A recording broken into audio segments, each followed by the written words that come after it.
Hello, good evening, and I would like to welcome you all on today's webinar. I would like for us to start at Power on. 7 Cruise mode. because we would like to wait for more people to join in on this call. So I would like for us to start around 7:10.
Good evening once again, ladies and gentlemen.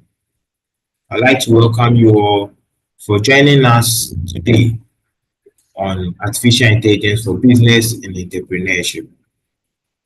We all know that today, in our age, where new technologies are coming up, as well as tools for bringing about productivity, we all have there's a need for us to learn this so that we won't be left out. And yesterday's presentation and session where Frempong helped us was quite an insightful one. Today, we promised you guys that it won't be just sessions and presentation, but we'll be collaborating and also sharing more insights so that we can get more about the AI tools. Okay, I'd like for you to also engage with our speaker and also put in your concerns in the chat box as well. So I'll welcome you once again, and I'd like for us to um, share some key points that we learned yesterday. So I would like for us to share some one or two hints that we learned yesterday. But before we go on, I would like for those of us who would like to share to click on a button just below the which is the reaction button where you can raise your hand or you can just put a message in the chat box for me to call on you. So I would like to call on three people to share their experience or what they learned yesterday.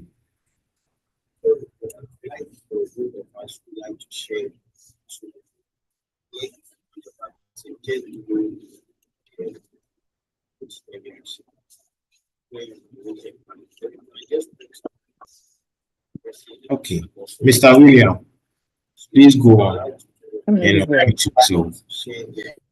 Yes, good evening, buddy. Good evening, Mr. William. Yeah, so yesterday I was very grateful to learn a lot of information about the artificial intelligence. For all this while, I've been using ChatGPT, but the word the application GPT, I did not know the meaning until yesterday. So This is the first meeting. it's an eye opener for me. That Photography. so that is one of the lessons I've learned, and also the how to also know the trajectory, how the artificial intelligence is taking over the whole, I would say the whole everything we do in the world. So briefly, that is what I learned, and that is what I think I'm going to use to improve my business operation. Thank you. Thank you very much, Mr. William. And I hope for you to also learn more today as well, so that we can all apply this very tool in our business and also our day-to-day activities as well. Please, I'm still open to hearing or listening to your share of yesterday's session. So you can put in your name or your reaction just below so that I call on you.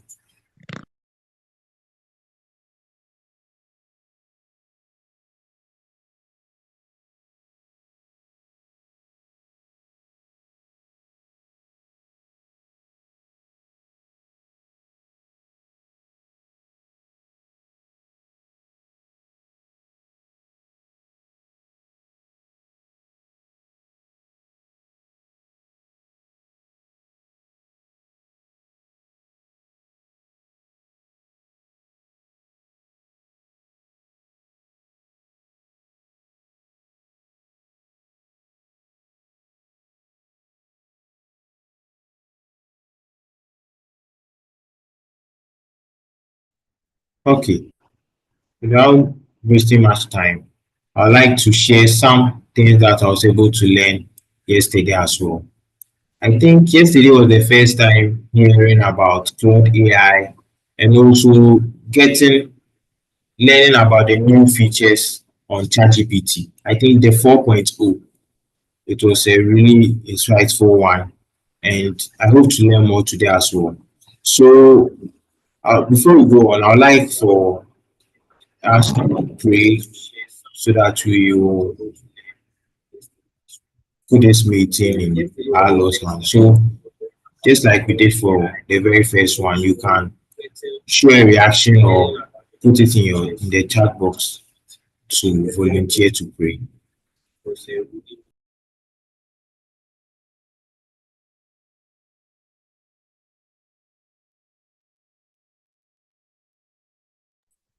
Okay, I'd like to call on Mr. William.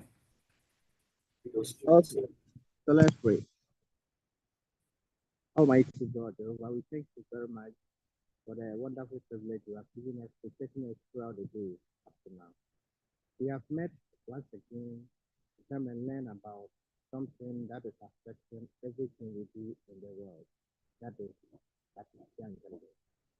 We are appealing to you to become the chairman of the whole thing, help us to understand the whole thing we learn, and also help us to appreciate everything we learn and know how to apply them in our various businesses. We entrust the instructors and the facilitators to your care, that you help them to remember everything they are doing so that they can impart it to us for giving benefit. This and many other things that will help this meeting to come and to an end successfully, because we are humbly asking in the name of our Lord Jesus Christ. Amen. Amen. Thank you very much, Mr. William, for volunteering to pray with us. Okay, so I'd like to call on Mr. Caleb Frempong. He's a tech enthusiast with a computer science and telecommunication engineering background, and he has in-depth knowledge in artificial intelligence and its applications as well. So I'd like for us to call on Mr. Caleb Frempong so that you guide us through today's session as well. Thank you very much. Please go on, Mr. Caleb. Okay, hello, please, good evening. I hope everyone is doing well.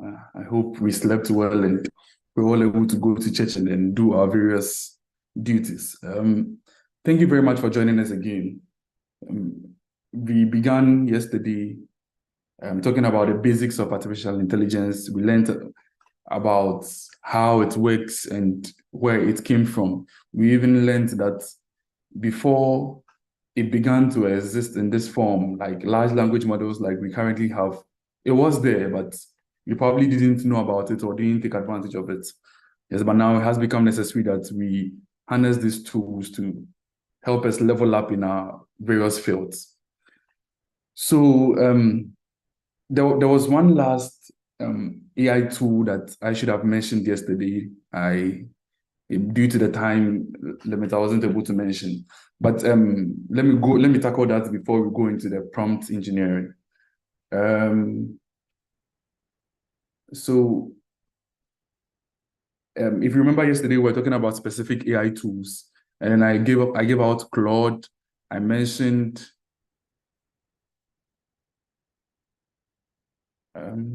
please a second.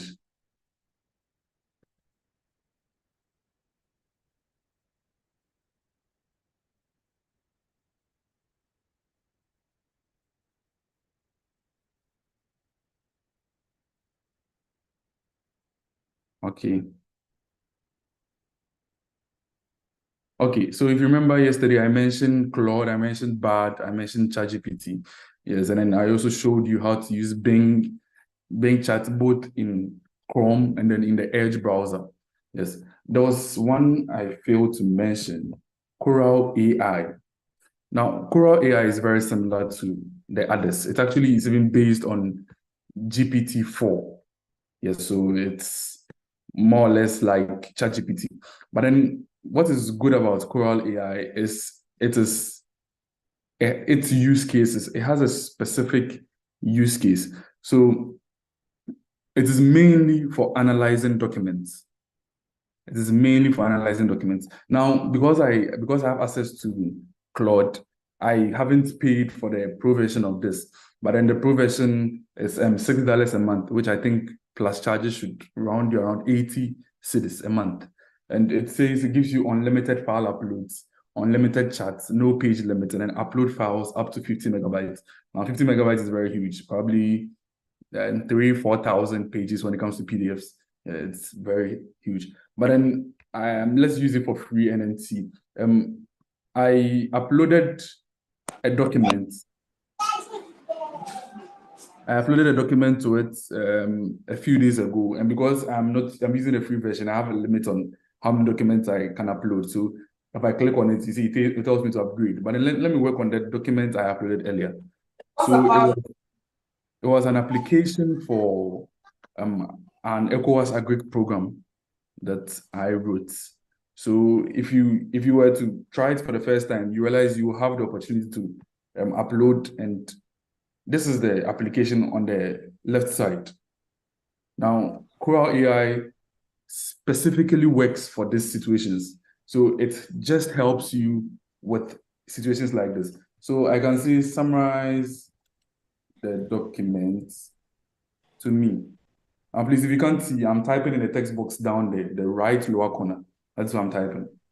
So we can see the GPT logo here. It's working just based on the GPT-4 model.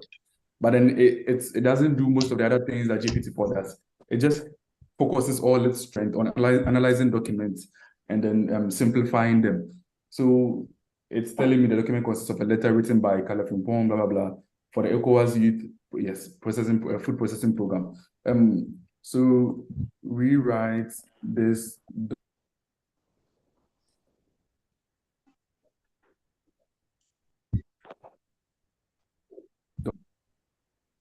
Okay, so I asked it to rewrite the entire letter, and it has done that. Now we could read it and then compare and see how similar it is. But then I hope we get the general idea. So if you're someone who works a lot with documents, summarizing them, and then you can decide to pay for this, which is much cheaper than GPT. GPT is $20 a month. This is just $6. So you can decide to pay for this and then just use it for analyzing your documents, changing them, summarizing them, proofreading them. This would help you very much with it. Yes. So let's get into the actual topic for today. Please pardon me if my network messes up a bit. Where I am, it's light out currently, and when the light goes off in this area, the network is not too stable. Yeah, the light went off about an hour ago. Yeah, so please pardon me. But I hope we get to the best before it becomes. So prompt engineering and then prompt engineering patterns and then techniques. What is prompt engineering? Now, it sounds like a huge term, but it is not much. We computer science people like to add engineering to most of our things. So software development, and then they'll tell you software engineering, which is a bit more technical, makes it sound more. So prompt engineering is the process of structuring text that can be interpreted and understood by a generative AI model. Now, if you were here yesterday and you've seen something little, you know that these generative AI models we're referring to are the ChatGPTs, the BARTs, the Claudes, and co. So all it's saying is, how do you structure the text, the input you give to it? How do you do it to for it to be understood well by these models? So a prompt is the natural language text describing the task an AI should perform. That is all a prompt is. So the various queries I entered here, rewrite this document for me, is a prompt. That is what a prompt is. Yeah, so we are prompting it to do something. Now, as I said yesterday, garbage in, garbage out. So that's similar to that, this quote, thoughtful input, impressive output. So how you're able to put your thoughts together and then write it in the inbox space affects the kind of output you get. So if you don't make yourself too clear, you realize that you get a lot of ambiguous answers too. So we are going to go into a few technical things. But before that, why the need for prompt engineering? Obviously, we are doing fine. Most of us who haven't learned prompt engineering are doing fine without it. But then there is this thing called hallucination. Now, hallucination, as we heard yesterday, when we try to translate, we realize that it makes mistake. These tools make mistake. They are not always perfect. So that is hallucination. Hallucinations refer to incorrect or misleading outputs generated by an AI system. So if you hear someone saying ChatGPT is hallucinating or Bard is hallucinating, that's what it means. Now, if you watched the launch of Bard when Google was launching it, if you watched it live, you would have seen a mistake Bard made. Yeah, and I think Google's shares lost a huge value because of that mistake. It was very terrible. And it was live. The person who was demonstrating it was doing it live, and then he made a mistake. I think it was with respect to the James Webb Telescope. There was the first. It asked if what telescope was the first to take a picture of an exoplanet, and it got it wrong in front of everyone who was there to watch it perform. So those kind of things occur. But as these models grow and more parameters are added and more data is learned by them, we'll get to a point where it will be very minimal. But then for now, we should put in the back of our minds that it isn't always correct. So several factors contribute to AI hallucinations, including data quality issues, training methods, and then lack of context. Now, the first two are usually from the machine learning engineers. It's from those who are creating the AI tools. But then the lack of context is from us. If we are prompting it, what kind of context do we put around it? How do we make our prompt sound? Do we put it in such a way that it knows what you are talking about clearly? Yeah. So the data quality issues it's talking about here is the data used to train it. The machine learning engineers have to make sure that the data is correct because obviously it's learning on that. So the data it's feeding it should be correct, and then it should also be active. So that's the key. But we can't do that. We can't talk about the training method. So what we can focus on is the lack of context. So addressing AI hallucinations requires a multifaceted approach, including data quality improvement, training algorithm refinement, context awareness, and human oversight. So again, the first two we can't do anything about. We can make sure that the context in our prompts are right. And then the human oversight, again, is from their side. So when you prompt it and it makes a mistake, and then you tell it, you write a review back to OpenAI. OpenAI makes sure that they retrain it based on that text so that it's able to do it well next time. So we should take advantage of that. I think someone's microphone is on. Please, if you could all mute. Yes, so that it limits the sound. Okay. So we can continue. Now, prompt essentials. What are the key things to know? Now, there is a CETO, is what we are going to go by. It's context, expertise, task, and then output. You would hear about various prompting techniques. You'd hear about cognitive verifier. You'd hear about a lot of them. But then they all boil down to 4 different things. The context of your prompt, what kind of expert you want it to sound like, what task are you giving it, and then what's the output you require. Those are the 4 things. So what is the context of our prompt? The context of our prompt, sometimes called a primer, tells the story of why you are there and gives more information about what you're asking about. So if you look at the example down there, it isn't just saying, I want a LinkedIn post. You could just type in, I want a LinkedIn post. About what? How long? You see, that is a bit ambiguous. So I want to share a LinkedIn post with thought-provoking quotes to help business employees struggling with project management challenges. So you see, with every added word, we are making it more and more clear what we want. We are emphasizing what we want. We are giving it some kind of path to follow. So the post should help others think of project management in an unconventional way. So let's try this. Let's go to ChatGPT. Let me use 3.5 for this. So I want to share a link in post. Let's just send this and see what it says. So here it's giving us the method to log into LinkedIn and then do all that. But then let's copy and paste this prompt. Let's copy and paste this entire prompt and see if we get something a bit more reasonable. Please a second.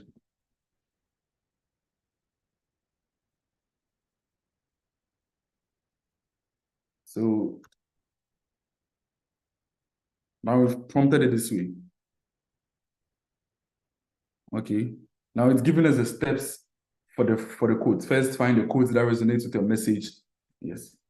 So can you draft the post for me? Let's see if it's able to give us an output. Okay.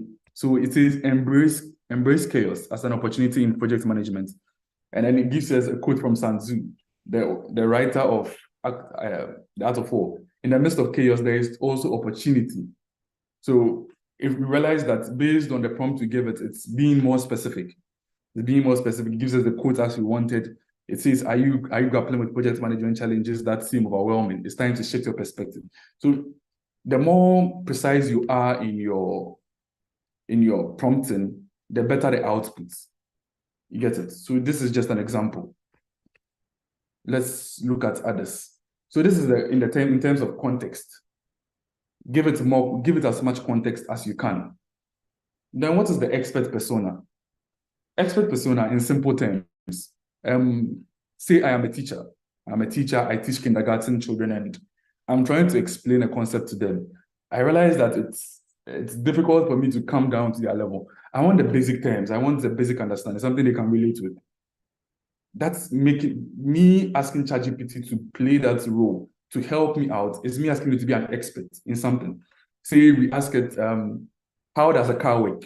At that point, you're asking it to say be a mechanical engineer or an automobile engineer or a mechanic, just to explain to us how cars work. So when we put it in that, when we draft our prompts in that regard, we are making it an expert. So the examples you can see, act as an expert marketing manager and tell me how I'll market new toys to kids. Act as an expert mechanic and tell me how a car works. Act as a kindergarten teacher and explain what AI is and how it works to kids. So you realize that when you limit it to a specific role, a specific expert persona, it gives you its response in the sight of that persona. So if you ask it as a kindergarten teacher, let's try that and see. So act as a kindergarten teacher and explain what AI is and how it works. So realize from even the way the words are being outputted, we can see that it's trying to relate to kids. It says, hello, little friends. Today we are going to talk about something called AI, which stands for artificial intelligence. AI is like having a very smart robot friend that can think and learn, just like you do when you learn new things every day. So realize this is giving it the output is giving us something that we can explain to kids. If you tell a child that there's something like a robot, which every child knows, and that it can think and learn, it makes it easy for them to understand. Now, let's not add the actors in, and then let's just prompt it. Let's just prompt it. So tell me how AI works. So we don't add the whole actors something persona. And then let's just ask it to tell us how AI works. And you realize it's giving us something more technical. So data collection, AI systems start by this if you try to explain to a kid, it will be very difficult. So I hope you are getting the idea. You want something in a particular situation. You want something through the eyes of a particular expert. Ask the bot to play that role. Ask the chatbot to act as that particular person and then get the response like that. So one of the most common sites that those of us who use these tools a lot use is amazing chat GPT prompts. There is a guy on GitHub, I think it's actually a group of people who have put together some of the best GitHub prompts for the expert persona. So I'll give you the link for these two so that in case you want to use any of these, you can always click on them and then get it. So it says act as a Linux terminal, act as an English translator and improver, act as a position interviewer, act as a JavaScript console, act as an Excel. It goes on and on. Act as an advertiser, act as a storyteller. So this is in a situation where you don't have the kind of words to give it. So let's say act as a relationship coach. So let's copy this. And then let's create a new chat. So I want you to act as a relationship coach. I'll provide you some detail about the two people involved in a conflict. And it will be your job to come up with suggestions on how they can work through the issues that are separating them. This could include advice on communication techniques or different strategies for improving the understanding of one another's perspectives. My first request is I need help solving conflicts between my spouse and myself. So now this time, we are not just asking it to use the whole knowledge it has. It should just act as a relationship coach. And this, of course, I'll be happy to help you to provide tailored advice. Please provide me some more details and specific issues or conflict you are facing. So let's say I say my wife is cheating on me. What do I do? Obviously, this is not true, but just for the sake of, so here it shows you a bit of emotion. It says, I'm truly sorry to hear that you are going through such a difficult and painful situation. Infidelity can be a very challenging, blah, blah, blah. So now it says, gather evidence, talk to your spouse, listen actively. This just gives us the output, how we want it, and then making it sound like it's from an expert. You get it? So the expert persona is very important, and we are going to be using it a lot as we move on. So that is it. Let me pause here and then take any questions. Is everyone okay with the first two personas the first two essentials I've mentioned so far? Is everyone okay? If not, please raise your hand and then Please. let the questions come through. Hello. Yeah. Okay, sure. Please let it come. Yeah, please. The website you just mentioned, I would like you to mention The website I just the amazing. Yes. I would give it to you as part of the document. I'll add it to the document so that you can always get it. Yes, please. Yes, please. Is there another question? Okay, it doesn't look like there is, so I'll move on. So let's move on to the third one. Then a task. Obviously, a task, as it says, should include a verb. So this time we are not asking it to act as someone, but then we are asking for something in particular. So we say write a social media post with a quote about project management.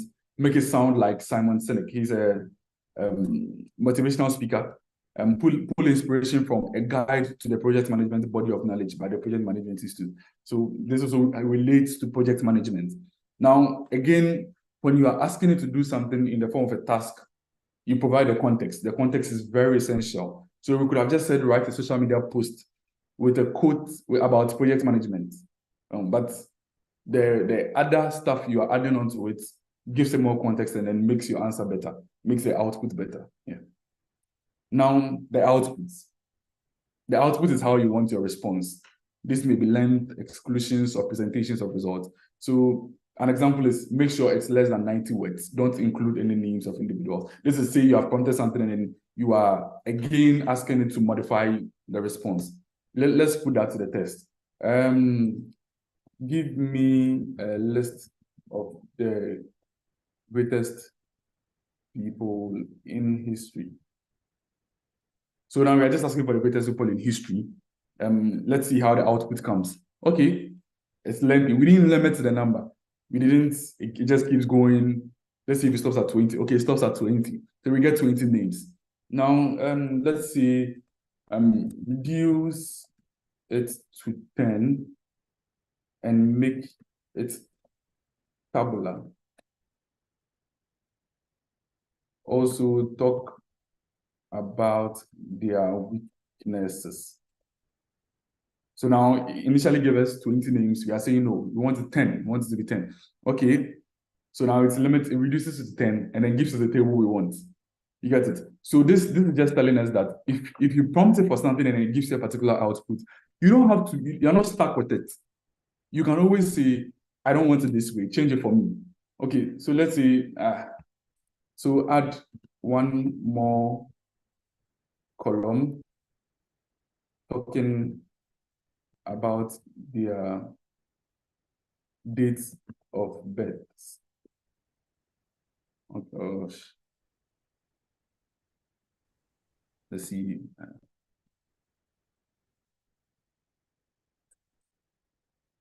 Let me regenerate it and see if it works. I hope it's not my internet. No, it isn't. Okay, so it's running now. That's another thing. Sometimes when there's too much pressure on the servers, it's unable to give us information immediately. So just regenerate. And if you regenerate a couple of times and it's not working, refresh and then come back and then it would work. Yeah. So now we are not just I've asked it to add date of birth. Now you can see it applying its wisdom in this situation. If we're speaking to any human and then we said just add date of birth, the person will probably have added it to the right end here. But then this time it gives you the name, date of birth, contribution, and then so it adds its intelligence to it and then arranges it in the right way for you. You get it? So you're not stuck with it. So I don't want it tabular anymore. Give it to me as CSV. So CSV is similar to Excel. Yes, CSV is similar to Excel, and let's wait for it to complete. Now CSV, that is comma separated values. So it gives it if you've done a bit of programming, you know what YAML is. So it gives it to us in this form. You get it? So I want something I can copy to Excel. Let's see if it changes it up a bit for us. Okay, it still gives it as in YAML. So I'm just trying to show you the various outputs you can get, the various ways. And this thing I'm doing where I prompt it and I keep prompting, it's called a follow-up prompt. You ask it for something, you don't like how it comes out, or you like it, but then you want it to be more specific. What do? You follow up with another prompt. You don't say, okay, the amount is hard and let me live by. Sorry for the cheat. But you have to keep following up your earlier prompt with a better prompt to make it more suited to what you want. So let's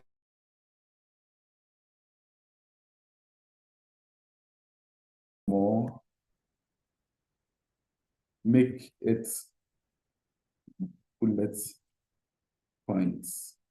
Let's see if it can forgo all these. Now it's back to however we want it. So now it's giving it to us as bullet point. So this just tells us that you can keep working on the output. You can keep outputting it in several ways. You can output it as a JSON file. You can output it as a text. You can output it as the CSV, as you saw, something that can directly be put in Excel. Yes. So there are various ways to get the output. Don't stick with one. If you don't like how it comes out, continue to work with it until you get a final thing. Okay. And my advice is, if, for example, you're trying to get it to write an article for you, don't start with write a 2,000 word article. It's difficult, especially with 3.5. It's difficult for you to just follow the concept with so many words. So ask for 100 words, ask for 200 words, and then gradually build on that. You get it? Don't ask for a lot of words at the same time. I think the maximum 3.5 can do is 500, 600, where it still follows some logic. After a while, you realize it just begins to repeat some stuff here and there, and then it doesn't make much sense.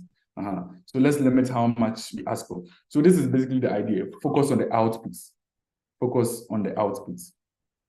Now let's talk about some prompting patterns. These ones, as I said, all rely on the first four: the concept, the context, the expert, the task, and then the output. That's the basis. Every other prompt pattern you see here is just reliant on the first four. So let's look at this. The prompt refinement pattern. The intent of this pattern is to ensure the conversational large language model always suggests potentially better or more refined questions the user could ask instead of the original question. So we are come to give it this. We are come to say, whenever I ask a question, suggest a better question and ask me if I would like to use it instead. Let's try that. Sorry. Now, what are we asking it to do? We are saying that, well, even though we are good at asking questions, maybe our question isn't as good as you think. So now it says, of course, I'll be happy to suggest alternative questions for you. So let's say I ask it, which university should I go to? Now, obviously, this question is very ambiguous. Where am I? How much can I afford? Where do I live? All those questions come in play when you ask. You can't just meet someone on the road and then ask him, which university should I go to? There are a lot more questions to be asked. So let's see if it's able to modify this prompt and then give us a better one. Okay, here is what are my academic and career goals, and which universities align best with these goals? So we realize that it's modifying our question for us and then giving us a better way to ask it. Now this makes more sense. So this way I can give it my academic and career goals. Say, oh, I want to do a PhD in computer science, majoring in, say, data analysis. And then it tells you which university is best suited for those academic goals. So it's obviously this question I use is very ambiguous, but then if you use this prompt before most of your prompts, you realize that you also ask many very ambiguous questions. So it's best to ask it for the best question that it would understand. So that it also helps give the best answer for you. Yes, so this is one of the patterns. Now, cognitive verifier pattern. It sounds like a lot, it's not much. It says LLMs can offer can often reason better if a question is subdivided into additional questions that provide answers combined into the overall answer to the original question. So the intent of this pattern is to force the LLM to always subdivide questions into a set of questions that could be used to better the original question. So when you are asked the question, that's the prompt you're about to give it. When you are asked the question, follow these rules. Generate a number of additional questions that would help more accurately answer the question. Combine the answer to the individual questions to produce the final answers to the overall question. What do I mean by this? Let's put it in action and see. So let's give it this. Certainly, I can follow these rules. Please feel free to ask your question. I'll generate additional questions to help you answer it more accurately. So let's say I want to what should we use? I want to lose weight. What should I do? Okay. So now it is giving us a list of questions to provide a comprehensive answer. So let's give it some answers. Pardon me, let's give it some answers. So what is your current height? So I am 6 feet 1 inch. What's your current weight? Let's say we are 100 kilos. What is our age? Let's say 27. Then do you have any underlying medical conditions? No, I don't. Are there any dietary restrictions you need to consider? So let's say I am vegetarian. Okay, how active is the current lifestyle? And I barely exercise. So if you see here, we are trying to answer its questions for it to help us also answer our question. So it says, what is your daily calorie intake and do you have a specific target? I don't have any targets. Are you looking for a specific diet plan or general dietary guidelines? So general plans. Have you consulted with a healthcare professional or nutritionist? Not yet. Are you seeking advice on meal plan and portion control or specific foods to include and exclude? So let's say all of it and see what it gives us. Now we've answered these questions. Let's give the answers back to it and then see what kind of output it's able to give us. It says, thank you for providing the additional information. Based on your responses, here are some general guidelines for you to start your weight loss journey. So calculate your daily calorie needs. Given your height, weight, and the goal of losing weight, you should aim for a calorie deficit. Create a balanced vegetarian meal plan, portion control. start incorporating physical activity. So you realize that it's answered our questions, and then based on our responses, give us something to go with. See, this is very helpful. This is much more helpful than just asking you to give a meal plan or a weight loss plan for anyone in general. It wouldn't be able to do that. So it's answering our questions and then specifying it to us helps us. Now, obviously, you can't always follow medical advice from these chatbots because they're not trained to give medical advice. But then this is just an example. So be careful how much medical advice you take from them. You can't tell them your head is aching, so what should you do? Please go to a hospital or a pharmacy instead. Okay.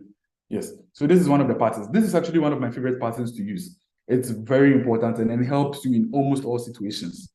Almost all situations. It's going to be very helpful. So let's move on. The audience persona pattern. So this type of pattern gives the large language model information on who the audience of the response is, so that it tailors its response to match the understanding and level of that group or person. This is most useful when you're explaining the same concept to different groups of people with varying levels of understanding. So this is, it sounds complicated, but it isn't much. Let's say I am giving a speech at two different places. One is at a university, explaining how AI works. And then the following day, I'm going to a primary school to explain. Obviously, I cannot give the same explanation in both situations. So what do? That is where the audience persona comes in. So I am speaking to a university audience. Help me explain business plans to them. Okay, now let's see how it explains business plans. So we start by defining what a business plan is, purpose of a business plan, key components of a business plan, blah, blah, blah. So these are the various steps to follow. Now let's see, I am explaining the same concept to primary students. How do I do it? Okay, so start by saying a business plan is like a special plan for a club or lemonade stand, but for grown businesses. So obviously it is really referring to the States and white, where their kids do lemonade stands a lot. So if you know watching any of their movies or seeing this thing, it's just like a kid trying to sell drinks in front of their house or something. So it's selling lemonade. So it's a small business that kids really partake in. So explain what a business plan helps them break down. So then when you come down to the key components, obviously here it would have been the company name, but here it says club or lemonade stand name. What will you sell? You see, so it breaks it down depending on the audience you ask it to speak to. You get it? So we could have just asked in general, what's a business plan? Say you're preparing for a speech for the primary school and said, what is a business plan? It would have given you the right word. But then now you would have to come in and break it down and see how to get it to the level of the understanding of the kids. But now it helps you with that, given on the kind of pattern, the audience pattern you give to it, the persona you give to it, it's able to do that for you. And then you're able to break it down. So if you feel this is even still above the understanding of the people, just ask it to explain it even better for even a lower class of people, and then it will do that for you. Yes. Please, I hope everyone is okay. Please, are there any questions at this point? Let me answer some questions before we move on. Are there any questions, or is there anything you want to see me do? Probably you are watching me do all this, and then you have questions as you want me to try something for you to see. You can bring it up, and then I work with that.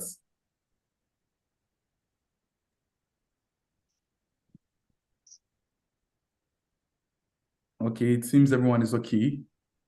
Okay, then I'll be moving on. Let me move on. This the flipped interaction pattern. This pattern allows us to prompt the model for several questions, which will answer to better fine-tune the fun. So this is very similar to the cognitive verifier pattern. Yes, so ask me questions about blah blah blah.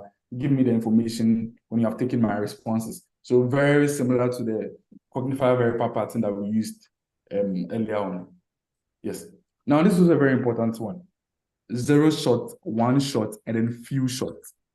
Now, zero shots simply means you asking a model a question and not giving it an example. So, say, let's say we are asking it, I went to the store today to buy something. I didn't find it. Then we're asking for its valuation of our emotions, whether we are happy or sad. Now, obviously, it would be better if we told it that if I go and then do something and I don't get it, it makes me sad.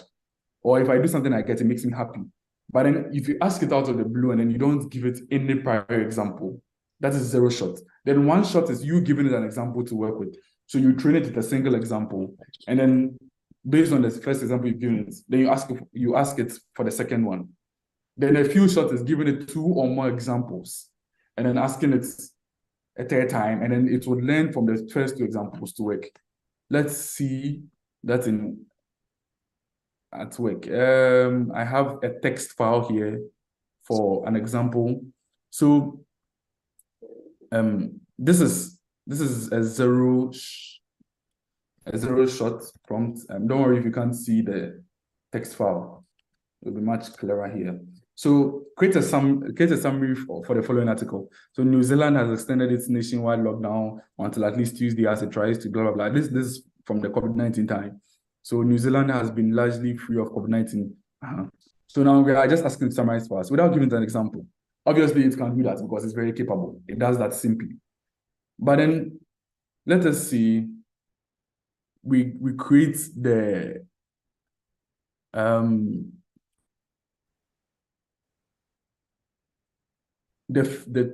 one-shot example. So this is the first example, article example. A massive fire has destroyed dozens of homes in a remote village in northern Canada. The blaze, which started on Saturday night, was fueled by strong winds and dry conditions. No casualties have been reported, but many residents have been evacuated to nearby towns. So now, what summary did we give our example? We said there was a massive fire in Canada. So we are saying that we want it in a sentence form. That is how we want our summary. Then we now come and ask it that you come and summarize the second article, which is the New Zealand article we gave it the first time. Come in and summarize it for us.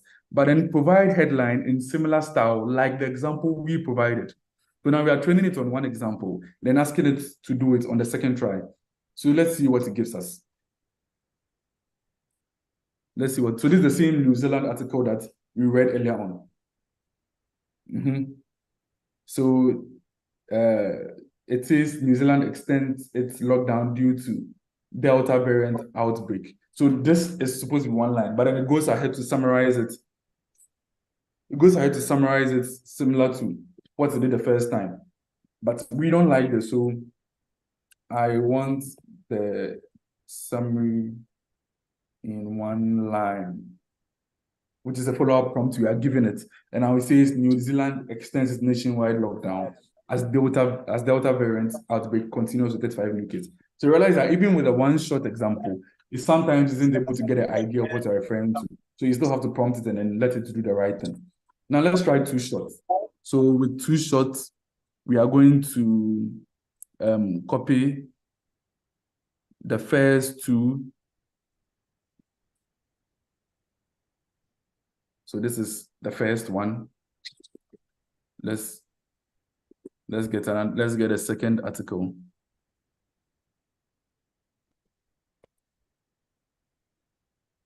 I could have typed all this, but then it would take us a longer time. So it's easier to type it beforehand and then just copy and paste. So now we are coming to give it the New Zealand article. So let's put some space in between. So now we have given it the article that we now let's see summarize. Make the summary similar to the examples above. Let's see if it's able to do for us this time. So now we're giving it 2 examples, all with 1 line. And then, okay, now we are making some progress. So New Zealand extends nationwide lockdown due to Delta variant outbreak with 35 new cases, bringing the total to 107 as primary. So we realize it's all one sentence, just similar to the first two. So the more examples you train the model on, the better it gets at solving the same task. You get it? So in our case, if you realize you're giving it something that's out of the blue, it's finding difficult with, give it more examples, train it on a few more examples, and then at that point, give it to your example and tell it to do it similar to the first two examples and realize that it gets better at it. Please, are we okay? I hope we are all fine. Yes, it's a bit complex to understand in the beginning. You may think, oh, for you do just basic stuff with it, so it doesn't really apply to you. But then sometimes some of the prompts we give it are similar to this, where it doesn't get it on the first try. So try and then give it examples, especially if you're asking it to do things that are somehow emotional. If you're asking it to decide based on human emotions, it's good to give it more clarity on how humans will act in that situation. So there's an example you can give, like if you see a red light, as in traffic light, stop. That is you giving it the first example. If you see someone directly passing in front of the car, stop. If you see a green light, move. Now, if you tell it, if you see a red light and if you see a green light and there's someone passing in front of the car, what should it do? Given it those 2 or 3 examples before, it knows that, oh, when I see a red light, I should stop. And then when I see someone, I should also stop. So you realize that it's able to learn on those 2 first examples and then reason that way. Yeah, so we have to sometimes lend them a helping hand for them to give us the right output too. Okay. I hope everyone is okay. I'll continue from here. Prompt tips. Yes, here are a few tips. The list of prompt patterns and techniques isn't exhaustive. There are a lot more. You would hear about a lot more if you decide to do a lot more research on it. And what you realize is they all boil down to the first 4 that I mentioned. So give it some context. If you want an expert persona, make it know. If you want a task, make it sound like a task, and then always optimize it for the best output. So those are the 4 you really need to remember. Yes. But it says avoid unnecessary context or information. Share what you need to, and that's all. So yes, the more how do I put it? The more precise you make your prompt, the better. So don't go ranting in the chat box and expecting it to analyze all that information. Just go straight to the point, give it the right context, and then ask it to give you an output. So use short sentences with one message and clear commands. So if you want a table, tell it you want a table. I want it in a tabular form. Now I don't want the table again. Give it to me in bullets. I don't want it again. Now give it to me here highlighted. Just, however you want the commands to be obeyed, spell it out. Know exactly what to do. Try different output formats and then know. Our time is far behind, but I'll pick an example each of the various applications. Yes, please let me pause again for any questions. If everyone is okay, I'll be moving on. If not, please raise your hand so that I answer your question.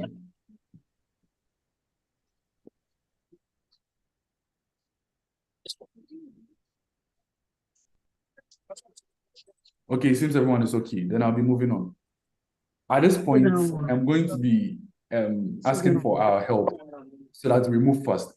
I can go on giving examples that don't relate to us and we might understand. But then I want it to come home. I want the examples to be something close to us that we would understand quickly. So we'll be using the chat box very often. And if possible, probably you can even raise your hand and then talk. If I get to a profession that is related to yours, I would pause, and then if there's anyone who is in that professional, who is an entrepreneur and uses that particular, we can do something you would like to try. Yes, I'll do something you would like to try so that you see how it really works for yourself. So I'll begin with office productivity. Now, obviously, all of us do the basic office stuff, sending email, analyzing for letters, minute writing, the various office stuff we do. Now, before I begin to ask for your submissions on any of these, let me show you one of the extensions yesterday I didn't mention in BART. So, remember I said I was going to leave one for today. So let me open my Gmail. So this is my Gmail. Now, invitation to be a facilitator for webinar on artificial intelligence and entrepreneurial development. I received this letter from info@clamtechmedia.com. So I received a mail from them asking me to come and then be a facilitator for their program. So what do you do? Now, the simple way, you can sit down and then draft a response. That's fine. But then let's go to bad. And then ask bad. Yes. I received a mail from info@clamtechmedia.com. Can you summarize it? Okay, let's watch it go to work and see how quickly it works.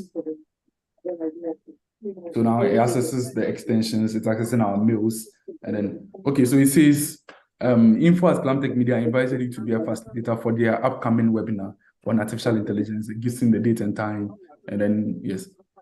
Now, if we can see what is going on, realize that it accessed our mail, which is obviously owned by Google, and then simplified it for us. Now, I can see draft a response for me to use. So it's referring to the earlier mail it just read, what it summarized. It says, I'm a large language model. I can't do that. Let's regenerate drafts. Let's see if it's able to work. Okay, so now it comes.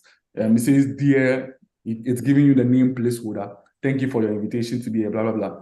So what is this helping us do? It's helping us answer our mails quickly. If you want to use it, just enter the prompt, call for at Gmail, then give it the exact name of the person who sent the mail, and then ask it to. The reason why I initially asked it to summarize is, we have to make sure you're on the same you with it. So let's say you've received multiple emails from the same person, and then you say, I received a Gmail from one David or Forua. Which one is it referring to? So you have to ask it to summarize it, and then let's see which one it picks. You see, if there are multiple emails, you can specify which one in the prompt so that it gives you the right email. Then when it's summarized, then you know that, oh, this is the email I'm referring to. Then you can ask it for it to draft a response for you. So there is this way, which seems complicated. Now that we are used to these AI tools, it seems like it's a long process. But another way could have been, say, copying this email, going to ChatGPT, and then saying, first, as I say, always ask it to summarize it for you so that you make sure that it knows what it really is talking about. Summarize this for me. Then you post it. Then, okay, you've been invited to facilitate a webinar. Okay, so now please draft a response for me. Okay, so quickly, it just gives us a response. You can look through, modify it for it to sound like you, however you want to do that. But then again, this seems like a hassle, copying and pasting here. We are past that. Now we are in the AI state. We don't stress that much. So let's find the easiest way. If you use Chrome, you know of extensions. Extensions help us. Some people use the blog site, some use it Mendeley and Co. are all extensions. I don't use many of these extensions, but then there's this particular one I use, ChatGPT Writer. So it's for writing mails and then other. So if you don't have this extension yet, when you come, you can search for it, and then it would give it to you when you go to the extension store, the Chrome web store. You can search for the extension there. I'll provide a link to it in the web store so that you can also get it from there. But then when you activate it, and then you go to your mail, when you try to reply or when you try to compose a mail, you will see its logo. So you can take a good look at the logo, something like a lightning strike. Let's take a good look at the logo and then come here. Now we see it down here. I hope you can all see it, where the cursor is. So we are still in mail. We haven't left it yet. So now we don't even have to copy and paste and go anywhere. Let's just click on it. ChatGPT writer. Again, I wouldn't use this a lot, so I've not paid for the pro version. But then if you reply a lot of mail, if you do this a lot, you can pay for it, and then it would help you a lot. So it automatically it has gotten the context of the earlier mail has realized that it's an invitation for a webinar. So now briefly enter what do you want to reply. So I say write a reply to this email. By default, that's the reply, but you can change it and then add more things. So I say generate reply. Then let's give it a few minutes for it to go to work and then generate a reply for us.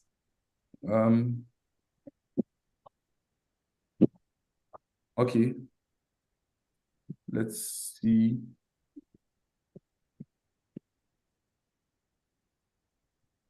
Sorry.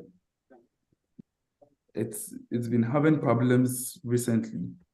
So let's, okay. I hope this email finds you. Okay.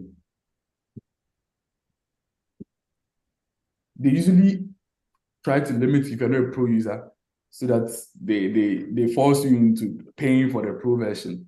So sometimes you do it and then you have to do it a couple of times for it to work. But then we see that right here, the response has been generated. Again, just like the name sounds, it is based on the ChatGPT model. So it's also another one of the ChatGPT foundation models that people have picked and then have built it in such a way that it can reply emails. So it picks the context and then quickly drafts an email for you. So I can just say insert generated response.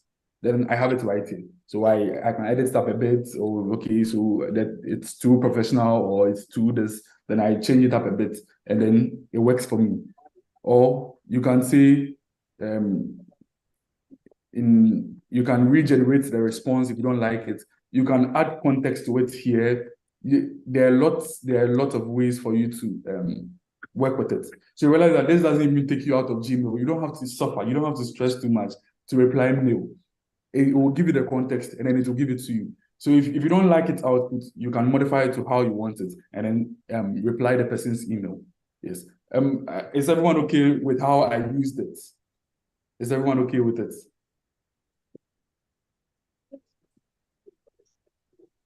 Are there any questions? I'll provide the link for installing that particular Chrome extension so that if you use Google Chrome a lot, you can always insert it. Now, if you are part of those who would be using Microsoft Edge from now onwards, you can always use that, how I showed you for Bing Chat, how it can also easily compose messages. And that one is even free. It's free. It just composes messages for you quickly. You get it? So that's also very good to use. Now, we can draft multiple letters with ChatGPT. We've seen it do that several times. So draft a thank you letter for the facilitator of the webinar. So here it shows us that it's able to reason a bit and then it's able to base on the earlier letter we uploaded and then gives it the same response. So we realize that it's still in line with what we are talking about. So this is the kind of memory people talk about it having. People talk about having. It's able to follow a trend of thought. So we gave it a mail, we asked it for a response. Then even when we said draft a thank you letter for the facilitator of the webinar, we didn't specify which webinar, but it was able to reason and know, oh, we are talking about a particular webinar here. And for the past 2 or 3 messages, this is all we've been talking about. So it's very likely that he's referring to that too. So let me give it to him for that. So he says, I hope this message finds you on behalf of our organization and the entire webinar attendees. I want to extend our heartfelt. This is very, very helpful. So you can copy this and then go and paste it in Gmail and then use it, or you can copy and paste in Word. You get it. So this helps us with designing letters and then drafting letters very quickly. Now we are going to use the cognitive verifier pattern very soon. We are going to design a program outline. It's one of the things most people find difficult to do. Let's say you are at work, your boss comes and says, we are about to do an end of year party. Design a program outline. How do we go about it? Obviously, we can just go, help me design a program outline. It will do it for us. Then you realize there are lots of placeholders. Placeholders in the sense that it's giving you spaces where you can replace your things, where you can replace your information. But then we don't want this. We want specific to our situation. So say I am a secretary at let's just say Department of Engineering at the University of Ghana. We are planning an end of year party. Ask me the relevant questions, and based on my answers to give me a perfect program outline. So now let's see. Let's leave it and then let's think a bit. Okay, it says certainly. Okay, so now it has given us a number of questions to answer. So I'll ask some relevant questions, and based on your answers, we'll create a program outline. So it's saying date and time. Please follow me and then let's see how we answer these questions. Date and time. Let's call it the 25th of December. And then let's make the time say 7 p.m. Now, as I told you yesterday, if you want to move to the next line and that you click shift enter, or shift return for a Mac user. If you're using a MacBook, it's shift return. So we've answered the first question, date and time. Now, where is the venue? Let's call it Department Auditorium. Then the theme and then decoration. Okay, so let's just say the theme is end of Tomorrow morning. Thanksgiving. Okay. Guest list, all students and faculty. Activities and entertainment. So we'll have indoor games and music. Food and refreshment. So let's say we would have local and continental dishes. Now, awards or recognitions. So we'll be giving awards for best students and best faculty member. All of this is just a draft. So budget, how much are we spending? So let's say we are spending 10,000 cedis. Planning committee, who will be responsible for organizing and planning? So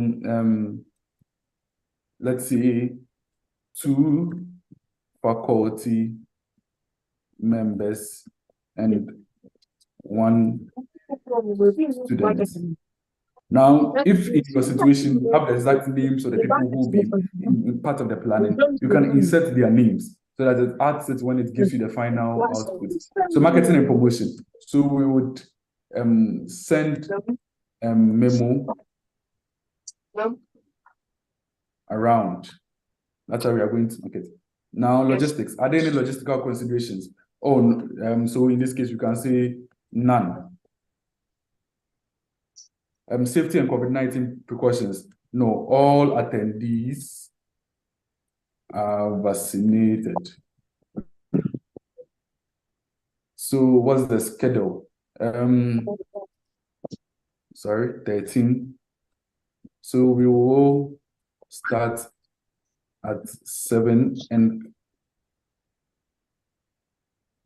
close by 10 p.m.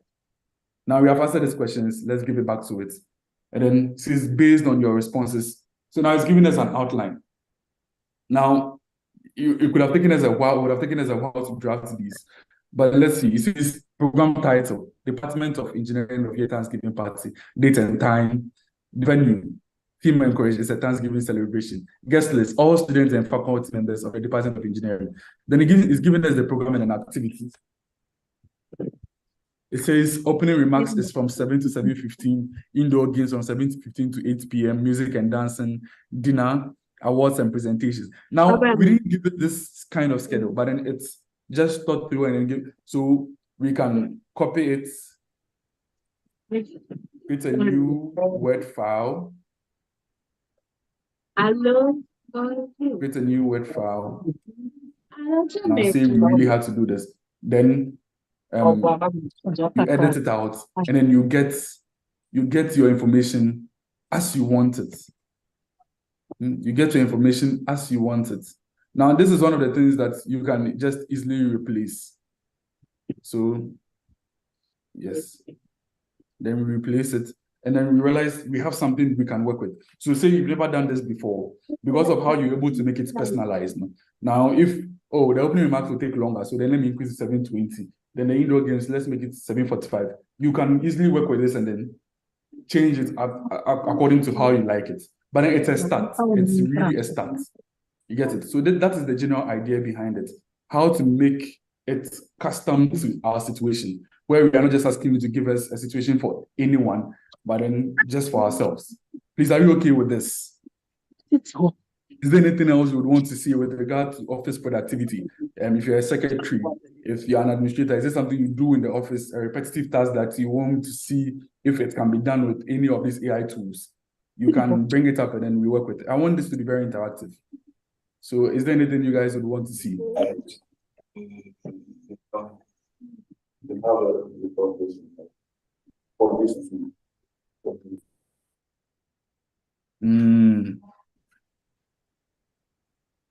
I'm not hearing from my people, though.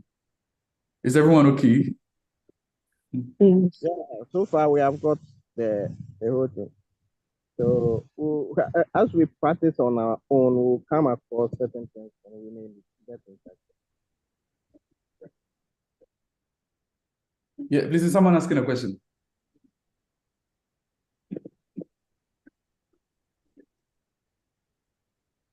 Okay. I think someone is saying, please, if you want to ask a question or you want to see me do something, just let's come on board. I want it to be interactive. I want us to also see the kind of things. Maybe you do something in your office and you feel, can this be done in a different way? Let me ask him how it can be done. If I have an idea. Pardon?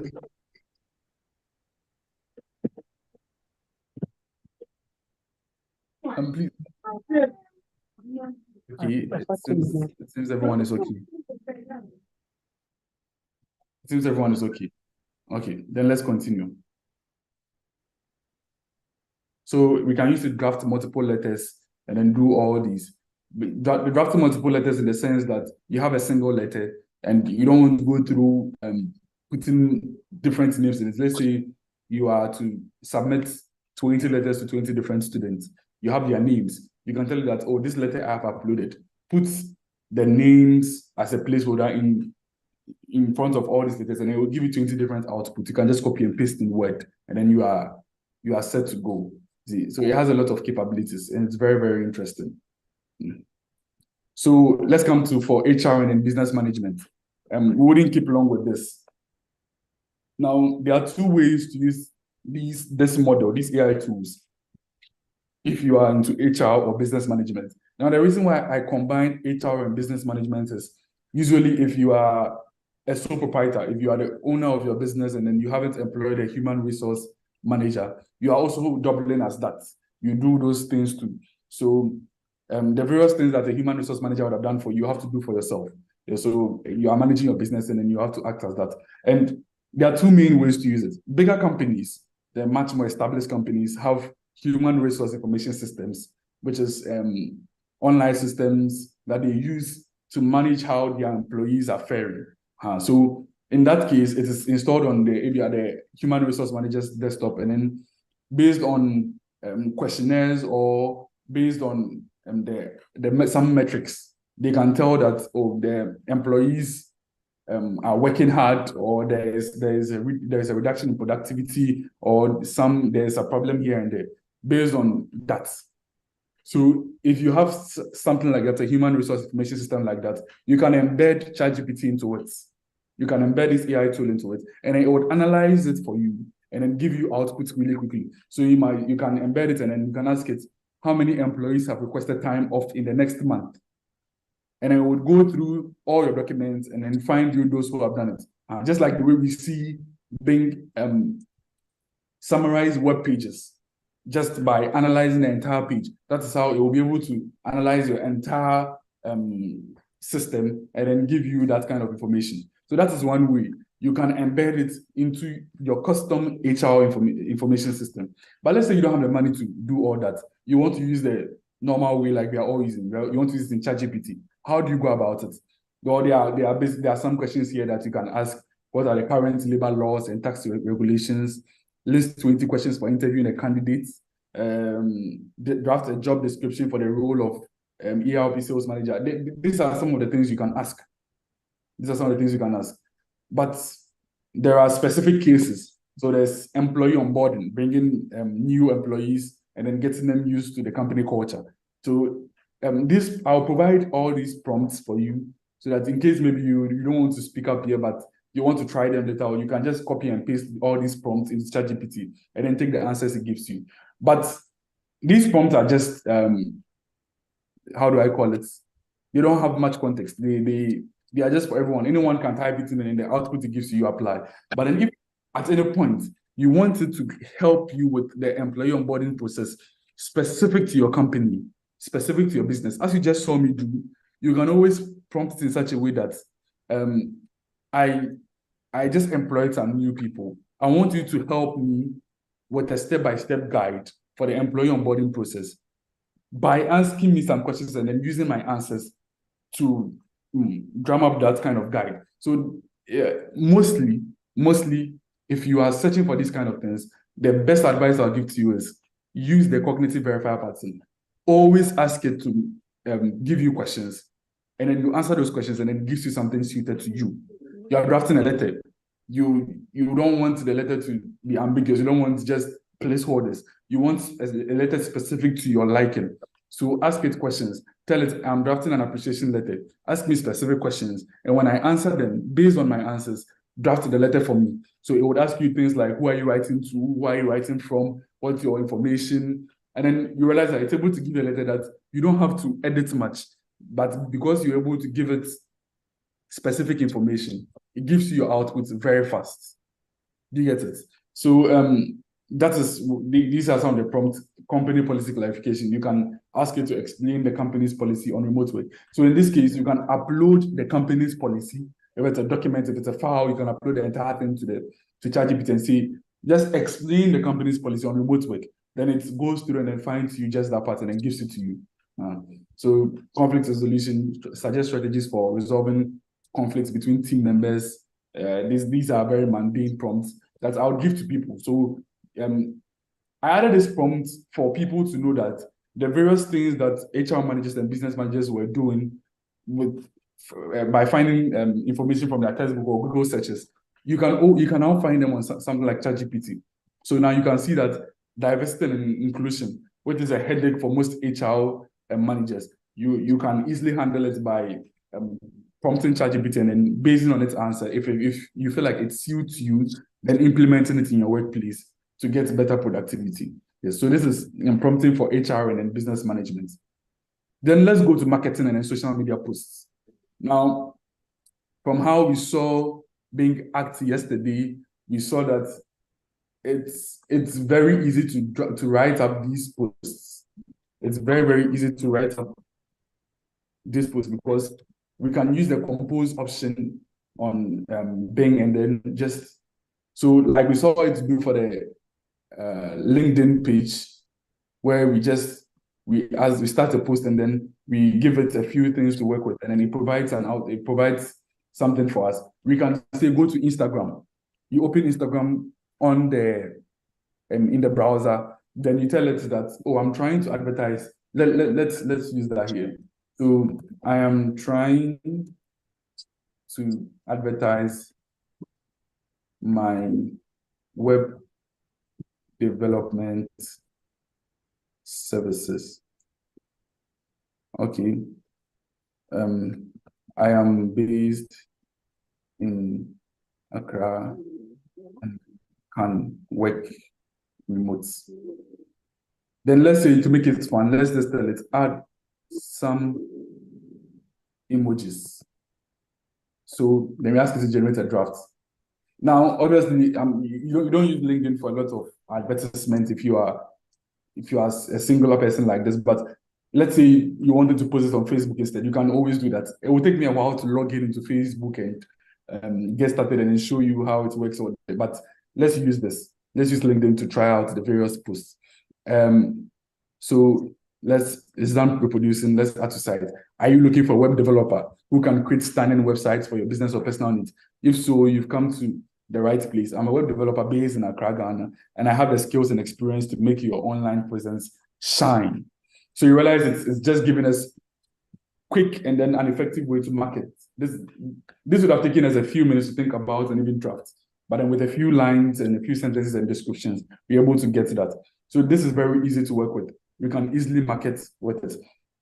You can create, if you're on GPT-4, you can use some plugins to create specific posts, something like SEO content marketing. I would link to all this. I would mention the names of some of these plugins and then what they are used for, so that if you decide to use the pro version of GPT, you can also use it.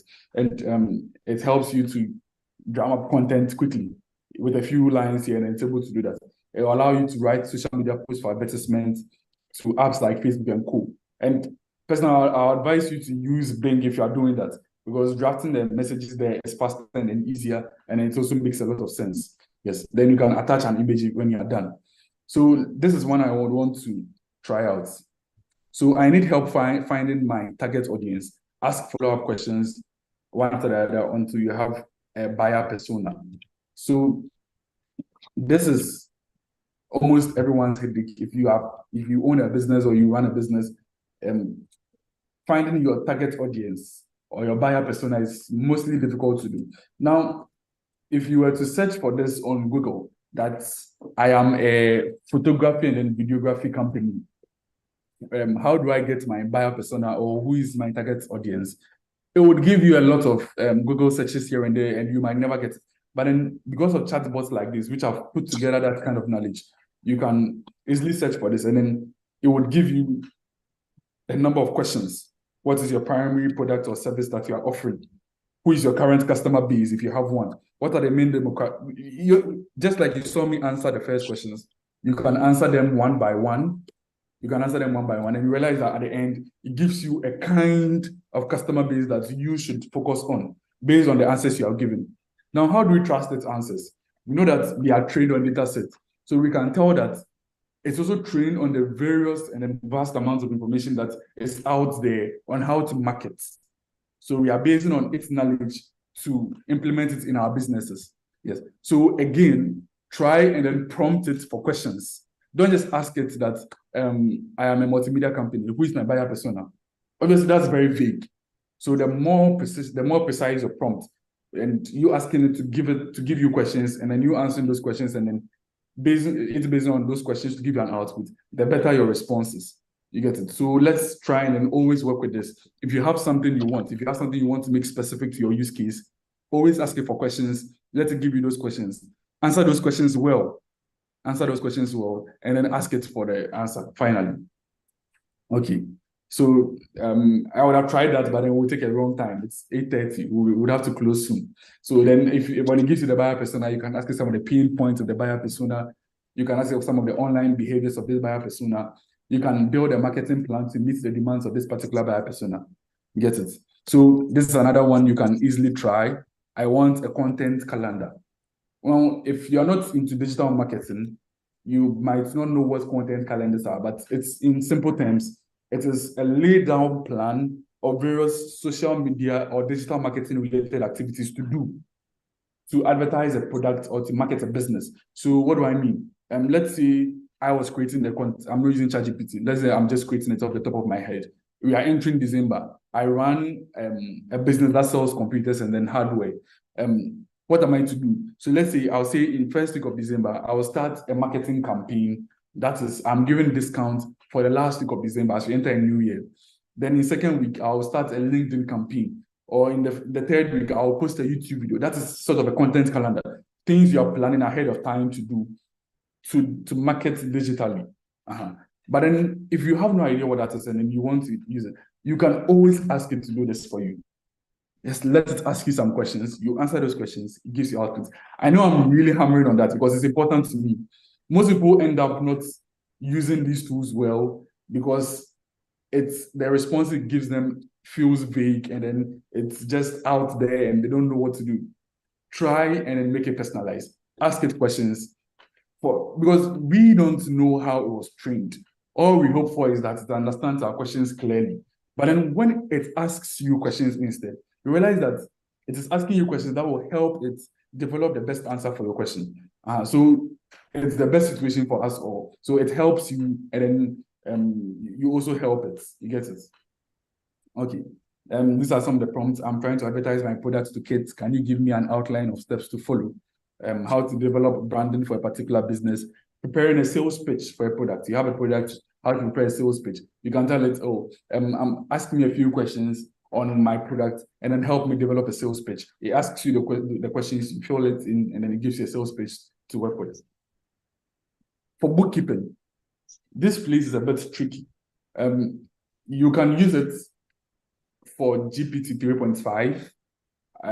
I suggest in that case, sometimes it would, if your accounting is really tough, you realize that you have to enter your prompts a few times before it works. But then let's work with GPT-4 just to show a practical use case. Now, I have a profit and loss statement here that I am uploading. So it's uploading it. Now, one of the situations with these bots is, if it gets to a point where there's a lot of pressure on it, it prioritizes minimum consuming apps. So let me find the right way to put it. It will prioritize things that don't really consume a lot of its computing power over things that do. So me having to ask it to analyze a spreadsheet is much more complex than someone asking it to draft a letter. So you realize that sometimes you'd have to prompt it a couple more times before it works. So let's try it now and see. So I've uploaded the spreadsheet. Then I'm telling it, the first thing you should always do when you upload something, tell me about the document. This is very important because you want to make sure that it's on the same level with you and that we are both referring to the same document. So you allow it to analyze the document and then it gives you information. So let's give it a few seconds as it analyzes it. This is a feature that is only found in the GPT-4. You wouldn't get it in 3.5. So it analyzes it and then it's going to, okay. So it tells you that it's a profit and loss statement. I can open the document for us to have an idea what it is also looking at. So this is the document it's looking at.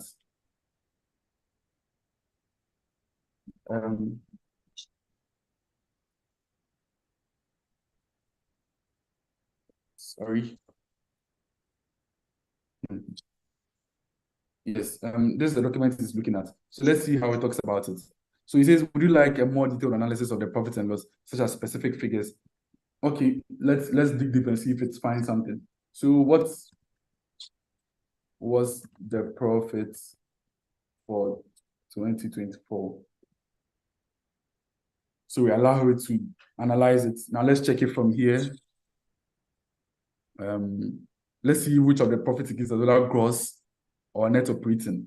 If it can, you see, it tells you it has an error in analyzing, and then it would pick it up again. Sometimes it will try once or twice, and then it isn't getting it. Then you have to force it to regenerate it. But you have to keep doing it. Now the second time it works.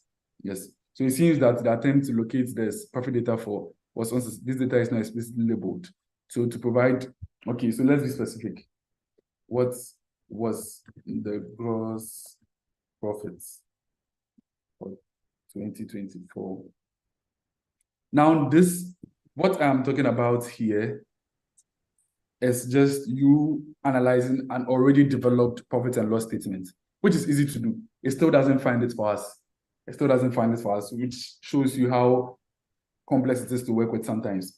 But on some days when it's able to work fluently and then it's able to flow, you realize that it gives you this information. But this is just one way of analyzing documents.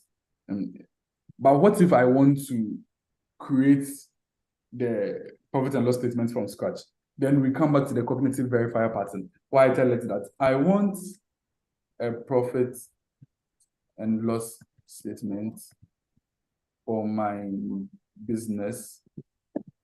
Ask me the relevant questions, and based on that, develop the statement for me. Okay, now we are asking it to, so it gives us the various things we need.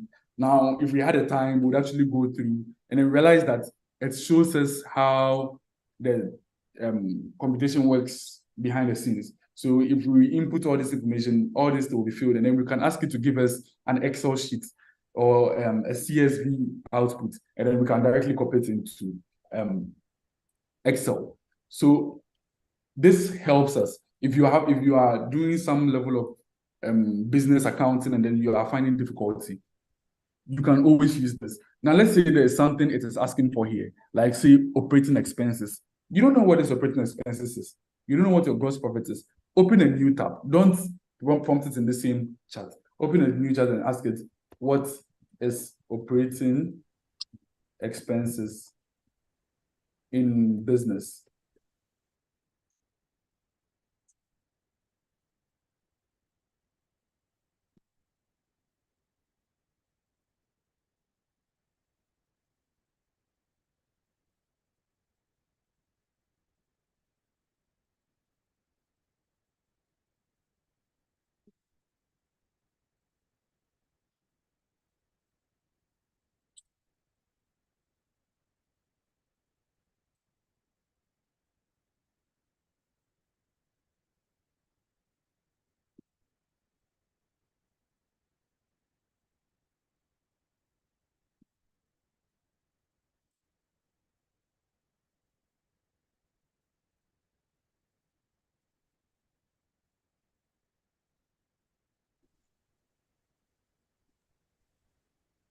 Okay, sorry, I think my network went off for a while.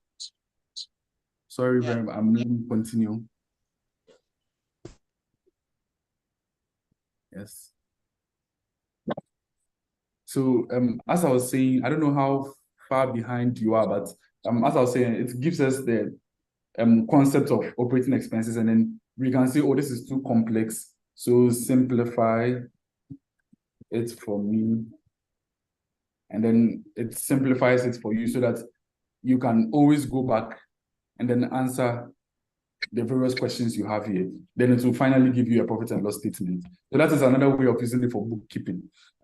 I think our time is going, and we can always schedule another one if my participants agree. We can always schedule another Zoom meeting for another weekend or something. But then I would want to leave us with a few notes, not really related to AI, but there's something I've realized when I speak to most business owners, and it is the fact that they take they don't take any form of data from their customers. I think if you are in any business, data is very important. These days, most businesses run on data analysis, where if it's customer feedback, if it's customer interaction, if it is how customers are relating to their products, you always have to get this information back. So if you deal with people who are elites and can fill something like a Google form, when you are done dealing with a particular group of people, send out those Google forms, get their feedback, and then use tools like ChatGPT and Co. If we had a time, I would have shown how to use it to analyze Google forms, get the themes and everything, but then we don't. So you can use it to analyze that data and then see how your business is actually going. it's very important to know how your business is trending. Sometimes there is one good thing you are doing and then a lot of bad things. But then based on your data, you'll be able to tell that, oh, maybe these things I'm selling are moving faster than these. Or there is a reason why my people are not purchasing this and they are purchasing those. So it's good to get data from, if you can't go the electronic way, and then you can just give people a sheet, a questionnaire when they are done purchasing from you, a few minutes, let them answer for you, or when they are done working with you. It's very important to get that data, analyze it, and then find out how to grow your business. Now, another thing is web design. As a business, you need to have a website. These days, it's become much more of a requirement, because when you try applying for grants, when you try applying for projects, it's good to have a website to back you up. So this particular business, this is our website. We are based in Accra. We offer a lot of services. Now, when you're applying for a grant, I think the SIFA funding, skills initiative fund something. It's their grants, their third window of grants, and you closed just about 3 weeks ago. And it was a requirement. There was a section where you actually had to input the link for your website. If you're a business owner, please get a website. You can always contact us and we'll develop one for you easily. You get it? We will be updating it for you. We'll sit down and draw a contract with you so that you know when you want it updated, when you want to add more pictures, when you want to put out information, we will do all this for you. It's very, very important. So please, let's focus on these two things. Get a website for your business, and then also try and get as much data and information from your people from your customers as you can get. Try and then get feedback from them, and then find out how you are faring. If they like any of your services, what should you change? It would really help us to grow. Okay, I am more of an entrepreneur than a professional. I work for myself, so I'm particular about these things. When I'm done learning all about my computer science and my telecom engineering stuff, I still come down to being an entrepreneur, and then we really have to apply these rules. So let's grow our businesses by leveraging this current technological trends, following it, and then seeing how far it will take us. I'm so sorry we're not able to finish on time. I can speak to the organizers and see if we can schedule another Saturday or a Sunday evening and then finish it, add something more. If we can have more time for some question and answers here and there. But then I hope I got through to everyone. Thank you very much, and then enjoy your evening. Yes. Thank you. Thank you to Mr. Khaled. I'm so sorry. Today, we've been able to enjoy your presentation as well. I have been able to learn a lot from today's session, and I hope you all have been able to get more too on this very important.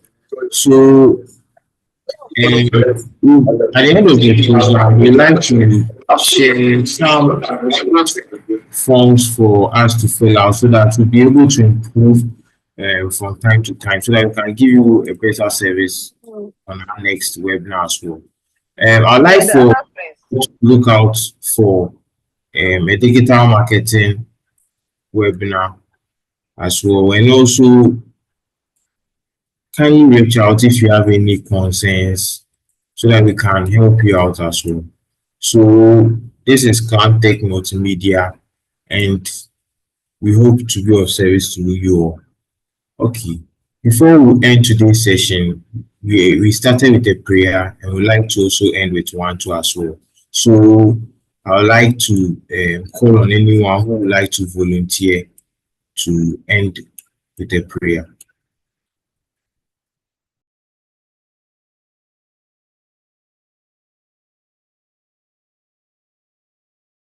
I think today being the last day, I should pray to end it all. So let's all join in prayer. Glorious and Heavenly Father, we thank you for today. We thank you for how far you brought us. We thank you for gathering us all here to learn something little. I hope that this lesson would make an impact in our lives, and that we'll go back having learned these to better our various professions and entrepreneurial roles. Please be with us, guide us, take us through this week. And if there are any more plans for us, please help us to be able to attend to those two. Be with us and guide us in the midst of repentance and adoration. Amen. Amen. Please have a good night and hope Amen. to Same to you. soon.